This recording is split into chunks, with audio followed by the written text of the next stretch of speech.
Please put your hands together for Evelyn Jensen.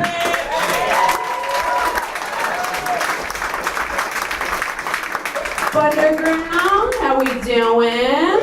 We good? I'm good. I'm gonna let you tell y'all a little bit about myself. Not from here originally. I'm actually from Minnesota. Did you escape too? Nice. I hot-wired a tractor. It was not efficient, but I made it. Whenever I tell people I'm from Minnesota, though, they're always like, "Oh, you don't seem like you're from Minnesota." The rest of my family absolutely seems like they're from Minnesota. I'll give you an example. One time my grandpa was talking about the best pasta that he ever had in his life in Italy. How amazing it was, right? Just delicious. And then my grandma just like turns around and shakes him from this beautiful dream. And he's like, "Bob, that wasn't in Italy. That was at Epcot Center." And I want to get there, you know? I want to get there. I want to be so Minnesotan that even Disney World is a cultural experience. I don't blame them though. Like, cuisine in Minnesota is a little weird, I'll admit that. Like, taste buds are a little off, I think. Like, I don't know if you all knew this, but actually dental health in Minnesota is very poor because toothpaste is too spicy, right? What is this, Chris? No. Just give me some ketchup, right? It's kind of a vibe. Very glad I don't have a Minnesotan accent. I'm stoked about that. I feel like if I did, no one would take me seriously in this very serious profession that I find myself in. I was watching an episode of Cops one time, took place in Minneapolis. This young hotshot cop gets out of his car, right, and just walks up to this woman and goes, "So, you out prostituting today?"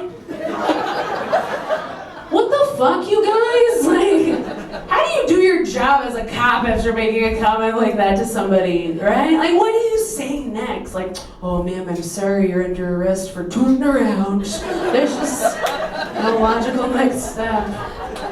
She just walks away. She's like, "Oh my God, these handcuffs are just made of old corn husks. I can just leave." What a world. My favorite fun fact about Minnesota, though, bar none, is that there is a pageant there where if you win the pageant, they will carve your face out of butter and display it at the state fair for 2 weeks. That's what you get. That's the prize. But that just means that in Minnesota, being a butterface is like the highest honor, you know? It's next level, right? I like living in Seattle, though. The city's been very kind to me. I like that it's very queer here. I'm a queer woman. Thank you. I'm bisexual. And in my journey, I've come across a lot of very silly myths and rumors about bisexuality, and I like to knock them down, right, when they come into my brain space. So I'll give you a couple examples. One that I hear sometimes is that bisexual people can't decide, they're confused. What? Oh. Yeah, I am confused how everyone got so hot. What? Oh my God. Right? Just making it, like, why am I attracted to the yoga mom in line at Pinkberry and her corgi? You know, like, that doesn't make any sense. They have the best butts. Corgis, you know what I'm talking about. She did not wink back. Another one, probably the most silly one that I've heard so far, though. A friend of a friend and I were talking, and he uttered the phrase, "Bisexual people are just tourists in Gayville." What? I'm not a tourist, dude. I got a timeshare here, actually. I visit it every time a man on the street tells me to smile more, so it's a pretty good situation. No, it's absolutely like a timeshare situation, though, because I'm always trying to convince my friends to invest in this lifestyle. You know what I mean? It's good over here. The grass is greener. It's beautiful.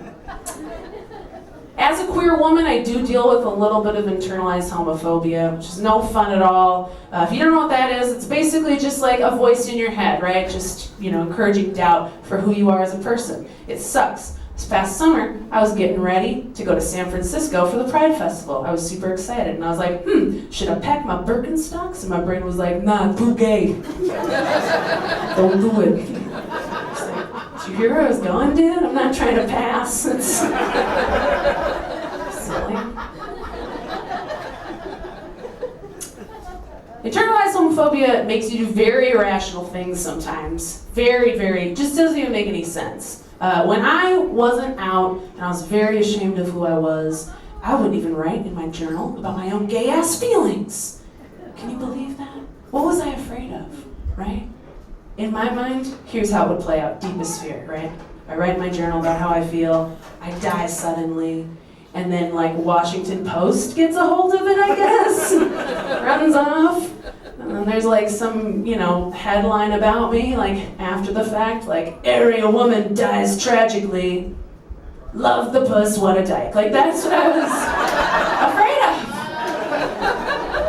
And honestly, if that were my obit headline now, I would be so stoked. So I think that's growth. Okay, I'm gonna get out of here, goodbye.